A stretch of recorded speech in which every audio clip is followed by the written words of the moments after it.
notre société est entièrement fabriquée, construite, bétonnée, je dirais, et que ça pourrait être autrement, c'est-à-dire on pourrait envisager un monde qui soit totalement différent.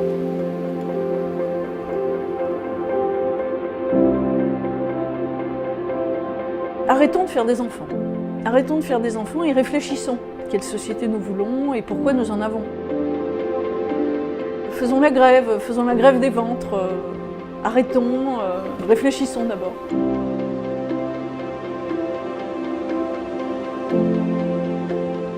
Realment, la pregunta a fer és: cal tindre fills sense saber per què?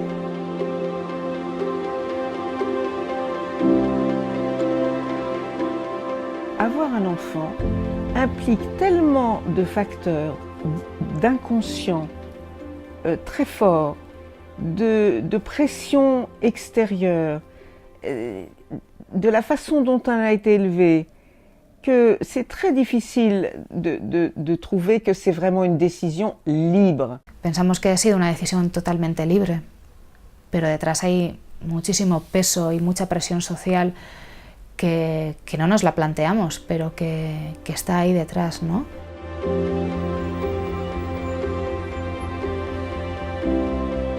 L'enfant est un parfait paravent pour esquiver des questions philosophiques qu'on devrait tous se poser.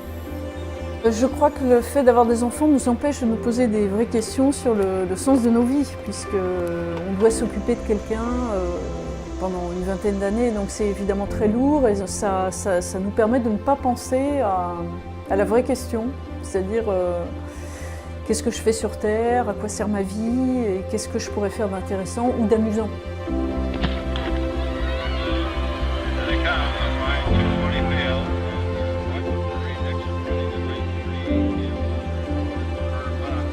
Tener una posibilidad no obliga a ejecutar la posibilidad. Y me encanta pensar en la idea de que si a nosotros nos pusieran en una escuela de violín o en un campamento para gimnastas olímpicas, a lo mejor podríamos llegar a ser grandes violinistas, grandes cantantes, grandes deportistas. Pero una cosa es tener la posibilidad, el talento, la capacidad biológica, y otra cosa es que uno en realidad, en el fondo, quiera ser violinista, cantante, deportista olímpica. Y yo creo que esa posibilidad pocas veces se nos concede, que realmente podamos decir, tengo una capacidad, tengo un talento, pero no lo quiero ejecutar. En realidad lo que yo quiero hacer es otra cosa.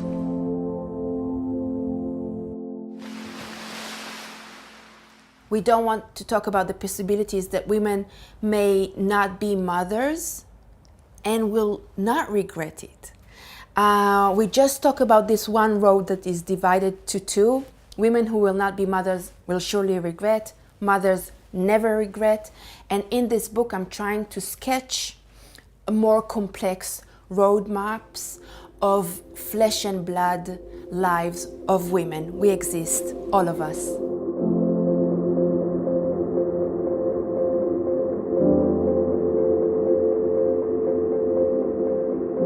Les pressions a vegades no són directes, són sutils, són indirectes, però clar, el problema que ens trobem és que les dones sempre són adoctrinades.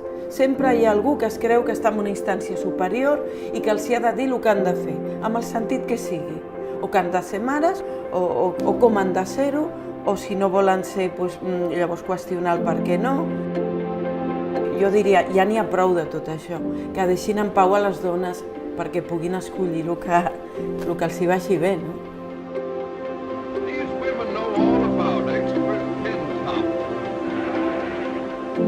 I'm not sitting here in a kind of a propaganda against motherhood and against mothers, against children, or against childbirth. I'm sitting here in the name of calling for more and more women will be able to be the owners of our lives, our bodies, our thoughts, our emotions, our decisions, our fantasies, our dreams. So I must not sit here and tell other women what to do. toda mujer que quiera tener hijos debería tenerlos. Más bien, la pregunta es la contraria y es, ¿por qué una mujer que no quiere tener hijos debería tenerlos?